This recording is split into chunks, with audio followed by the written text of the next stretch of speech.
Ayan.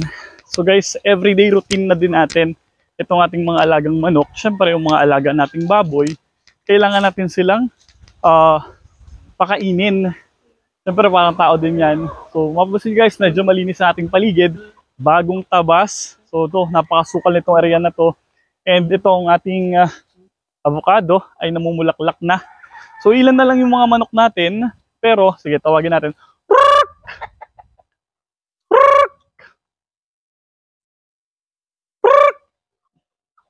So ito, halos ito na lang lahat yung mga alaga nating manok. Pero meron pa lang ilan na lumilimlim ngayon. So dalawa yung nandoon sa pugad, at isa dito sa labas. And meron na rin tayong mga ilan na pasisiw ulit. So hari nga at makatuloy itong ating mga pasisiw. So ito nga, daily routine na natin ang magpakain at mag-asikaso sa ating mga farm animals.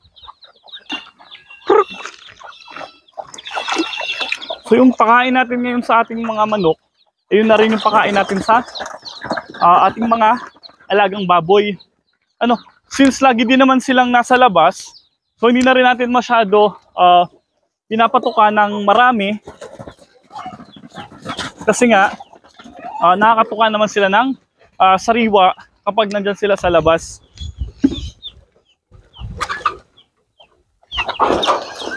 Pero syempre, ang goal pa rin natin guys ay maparami ulit itong ating mga alaga. Kasi syempre, gusto ko talaga na madami akong nakikitang mga manok. Though minsan, nakakainis kasi lagi silang umiipot sa harapan ng bahay. So nag-iisip na rin ulit ako ng paraan kung paano natin masusolusyonan yung hindi nila paglabas. Kasi nung nakalabas pa yung mga biik, binutas nila itong ating mga net. So ayan, gutom na yung ating mga baboy. Binutas nila yung ating mga net. So syempre, hindi ko alam kung alin pa dyan yung may butas. Doon lumulusot itong ating mga alagang manok. So ito, matubig yung ating patuka. Kasi talagang pampakain natin to sa ating mga baboy. Kasi sabi ko nga sa inyo, konti lang binibigay kong patuka sa ating mga manok ngayon. Kasi lagi din naman silang nasa labas, tumutuka sila ng damo, nagkakaykay sila dyan kung saan saan. So nakakatuka sila ng maayos. So kapag nakakulong sila, mas mataas yung volume ng consumption nila sa patuka. Unlike na, nandyan sila sa labas. Ayan, kung makikita nyo, meron tayong mga pasisiw na dyan. Nakakatuwa kasi gusto ko yung kulay ng ganitong manok. Talisay. So meron tayong 3 talisay. And meron tayong isang pula. Ayan.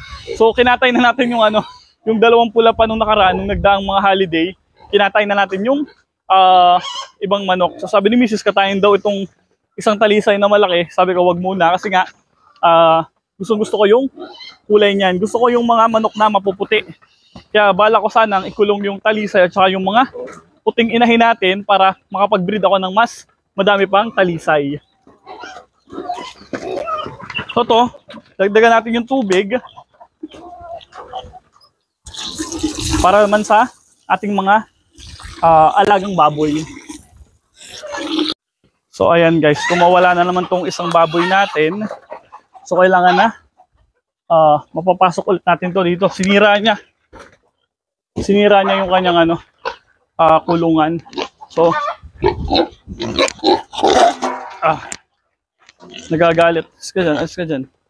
So trabaho na naman natin ang pagkukulong nitong isang baboy na to. So pakainin muna natin itong isa para hindi siya magsungit. And then itong isang to, ayan, sinira niya yung ipuan. So kailangan mapalusot ko ulit yan dyan sa kanyang bahay. So gagawin ko lang, pakainin natin dun sa malapit sa So unexpected na pagkasira ng kulungan na naman to. So kasi ganyan, pag nagugutom yung mga baboy.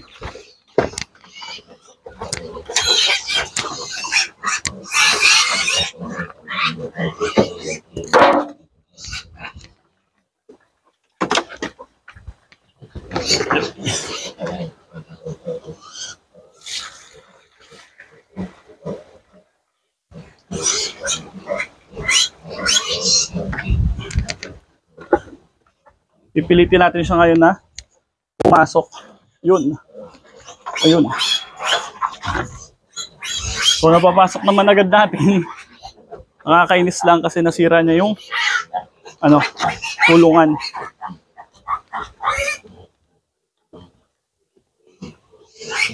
Tanggal niya yung ayusin na lang natin mamaya, and then yung natitira nating pakain, lagyan natin ito ng konti pa. Ngayon pakainin naman natin yung ating mga biik. Maganda na yung kulungan natin guys ng ating mga biik ngayon kasi basta tignan nyo, maganda na siya.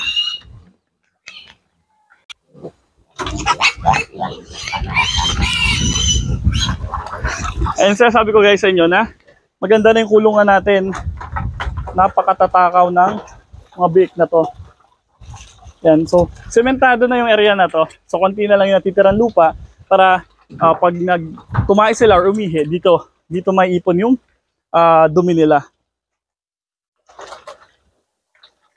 So yung huling dalawang biik na nabenta natin, sobrang okay naman kasi sure sa 20 plus kilos bawat isa nun. Yun yung sanang plano kong gagawin kong inahin. Hindi natuloy. So binenta na lang muna ni Mrs. And ito, magkakapatid to na 8. Hindi ko din sure kung ilan yung dito ilan yung babae. Pero alam ko mas madami pa rin yung ratio ng mga lalaki. Yung mas malalaki na yan, so yan yung lalaki na biik. So akala mo hindi pinapakain araw-araw tong mga baboy na to.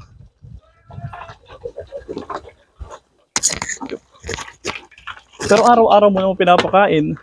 Tapos naglalagay din tayo dyan ng mga dahon-dahon, gabi, kamote, saging. So para kapag gusto nilang kumain, kasi talagang ang tagal nito na nakalabas itong mga biik na to. Pero buti na lang hindi nagbabago yung katawan nila kasi nga syempre consistent naman tayong magpakain. Kung ano yung kinakain nila nung nasa labas pa sila, yun pa rin yung binibigay natin na suporta ngayon sa kanila. And guys, nakakatuwa, napakalinis ng paligid din kasi nagtabas ng tatay. So, bumili siya ng ng grass cutter. And then, vision na niya ngayon yung magtabas-tabas dito sa paligid. So, unfortunately, yung ibang tanim natin na puno, siyempre wala kasing palatandaan na may tanim tayo doon. Mataas yung damo. So, natabas din. So, bawi na lang tayo. Pasyal ulit tayo ng Talisay. At Talisay ko kasi binibili yung mga ganun. Pasyal tayo ng Talisay, Batangas ulit. And, mamimili tayo ulit ng mga puno. Ayan. So, gutom na gutom ang mga biik. Kahapon pinaliguan ko tong mga to kasi ang init, ilang araw nang hindi umuulan dito sa Batangas, or siguro dito sa Batangas City ilang araw nang hindi umuulan. Kaya pinaliguan ko ngayon, ganyan medyo kulimlim, pero hindi naman tumutuloy ang ulan. So guys, nakakatuwa yung ganito na though nakakapagod sa umaga, pero iba pa rin talaga yung pakiramdam na may ganito ka sa paligid mo. Hindi lahat ng tao may chance na mag-alaga ng mga ganyan, depende kasi sa lugar. So ako talaga, hobby ko na talaga yung mag-alaga ng ganito. Natutuwa talaga ako. So, kung natutuwa ka guys sa video na to, so give us a like naman and then share our videos so para mas marami pang makakita at makapanood. So ayun, thank you so much guys sa patuloy niyong pagsuporta. Huwag niyong pagdududahan ng mga sarili niyo sa mga kahit na niyo gawin. Never stop dreaming guys, never stop believing kasi hindi mo alam kung saan ka dadalhin ng mga pagsisikap mo.